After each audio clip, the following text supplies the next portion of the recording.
जैन देशवासियों, चर्चा करते हैं माननीय उपराष्ट्रपति जगदीप धनखड़ जी के इस्तीफे के बारे में। जो अलग अलग पार्टियों के नेता, अलग अलग जो पॉलिटिकल पंडित हैं और बुद्धिजीवी हैं, अलग अलग बयान दे रहे हैं, अलग अलग तरह की कयास लगा रहे हैं और देश की जनता को भ्रमित कर रहे हैं।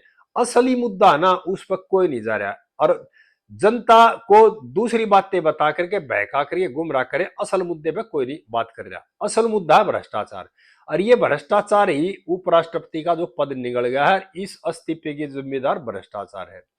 क्योंकि 14-15 मार्च 25 की जो रात थी, दिल्ली हाईकोर्ट के जज के घर पे जो नोट जड़ते पाए गए थे, उस मुद्दे को किसी ने नहीं उठाया।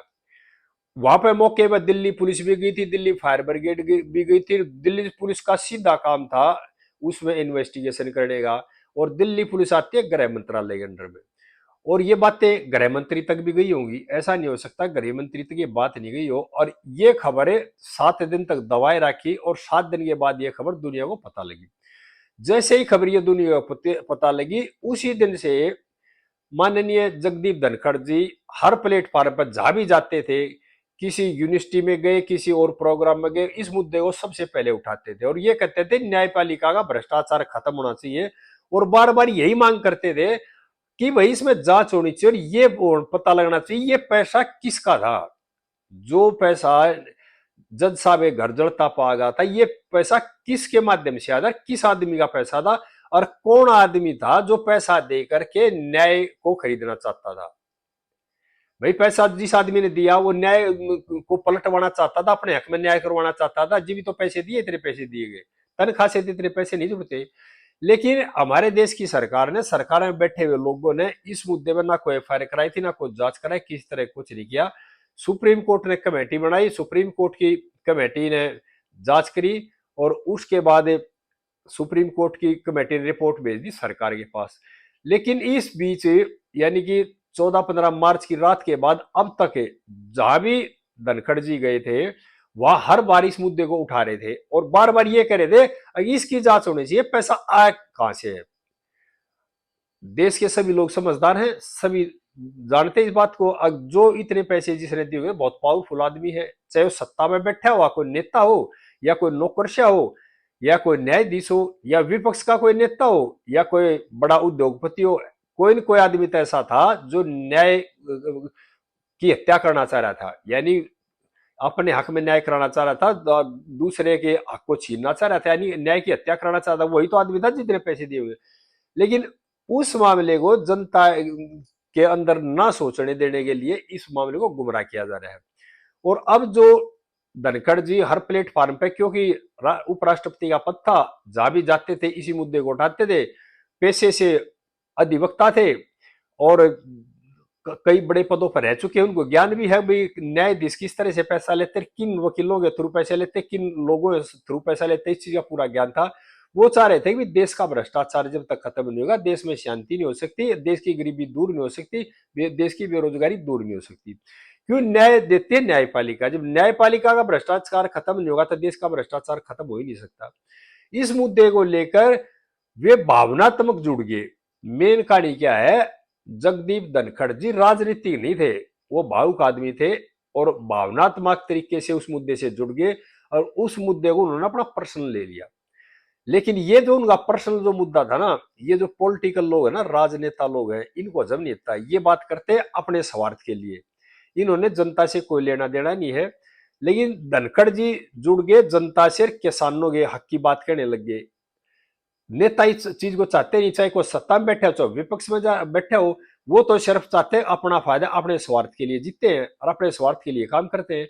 धनखड़ जी जनता से जुड़ना चाह रहे थे, जनता के लिए जुड़े, जनता के लिए बोले और जनता के लिए बोले तो धीरे धीरे वो सत्ता में बैठे जो मौजूद लोग हैं उनकी आंखों में खटकने लगे। अभी इस आदमी का इस पद पर रहना है ठीक नहीं है, इसको किसी तरह से कोई बहाना लेकर के हटाया जाए।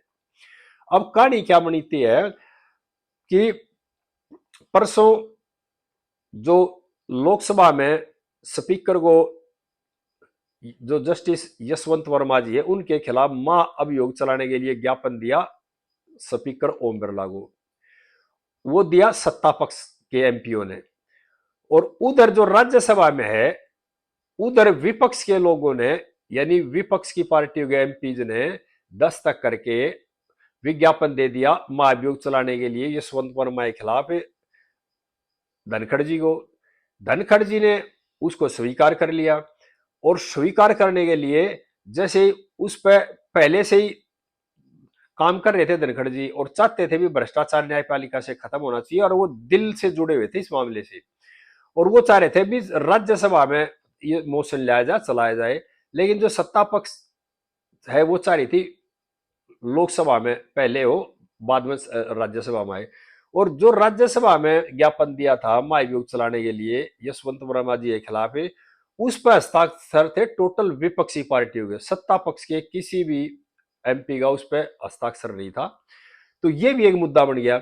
और वो यानी कि ये चाह रहे थे भी राज्यसभा में महाभियोग चलाया जाए पहले, और उसके खिलाफ एक्शन लिया जाए, जो कमेटी बने उसका चेयरमैन मैं बनूं। लेकिन क्या हुआ, वो तो जुड़ रहे थे दिल से, देश से भ्रष्टाचार खत्म होना चाहिए। लेकिन ये जो दिल से जुड़ना ना, ये खतरनाक है इस देश के भावुक आदमियों के लिए, ईमानदार आदमियों के लिए। यहां पर मैं थोड़ा देशवासियों की बात और याद दिलाना चाह रहा हूं। एक दौर था, इंदिरा गांधी ने इमरजेंसी लगाई थी, जनता पार्टी बड़ी, जनता पार्टी बिखर गई थी, चौधरी चरण सिंह को प्रधानमंत्री बना दिया कांग्रेस के समर्थन से। और कांग्रेस के समर्थन से जब प्रधानमंत्री बना गया तो इंदिरा गांधी ने शर्त रखी चौधरी चरण सिंह के सामने। लेकिन वही बात है, जिस कम्युनिटी से चौधरी चरण सिंह थे, जिस कम्युनिटी से देवीलाल थे, जिस कम्युनिटी से धनखड़ जी है, ये कम्युनिटी है भावुक। ये युद्ध में तो जीत सकते हैं, लेकिन राजनीति में हमेशा हारते हैं। ये राजनीति करनी इस कौम के बस की बात नहीं है। युद्ध में जीत जाएंगे, लेकिन ये राजनीति में हारेंगे, और ये पहले भी हुआ है। चौधरी चरण सिंह को बना दिया, लेकिन सरकार गिर गई। क्यों? वो राजनीतिक नहीं थे, वो भावुक आदमी थे। इसी तरह से चौधरी देवीलाल जीतने के बाद भी प्रधानमंत्री के पद से रह गए थे। क्यों? वो उनकी भावना में जुड़ी हुई बातें थी, भावुक आदमी थे, इसीलिए वो जीतने के बाद भी आ रहे थे। इसी तरह से जो धनखड़ जी है ना, अब जो भ्रष्टाचार के खिलाफ मुंह चलाना चाह रहे थे, वो चाह रहे थे दिल से।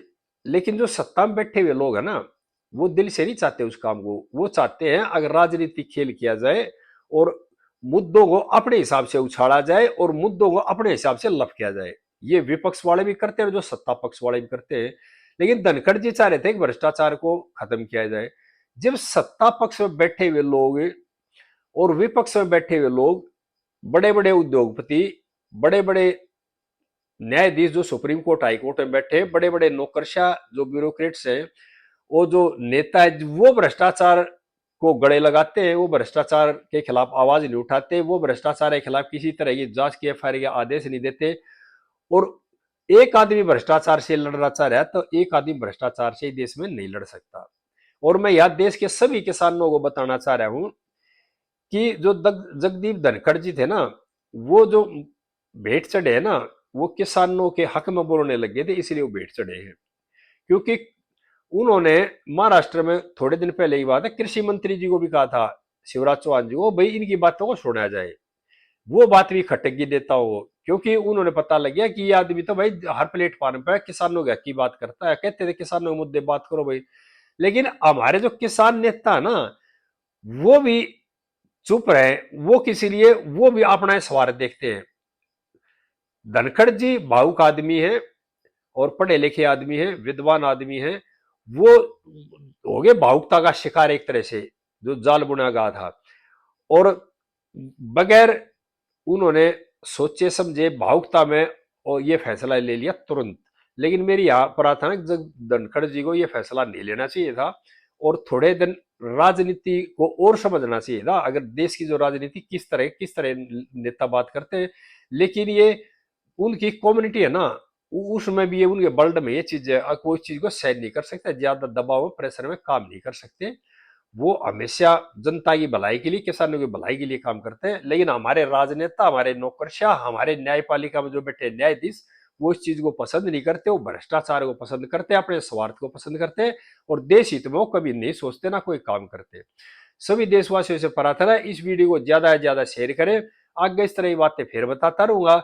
जय हिंद देशवासियों। और भाई मेरे चैनल को ज्यादा से ज्यादा सब्सक्राइब करो, और इस भ्रष्टाचार के मुहिम के खिलाफ आवाज उठाओ। अगर देश की गरीबी, देश की बेरोजगारी दूर करनी है तो, नहीं तो नेता अपने पेट भरेंगे, आपके समझ नहीं आएगा कुछ। ठीक है देशवासियों, जय हिंद भाई।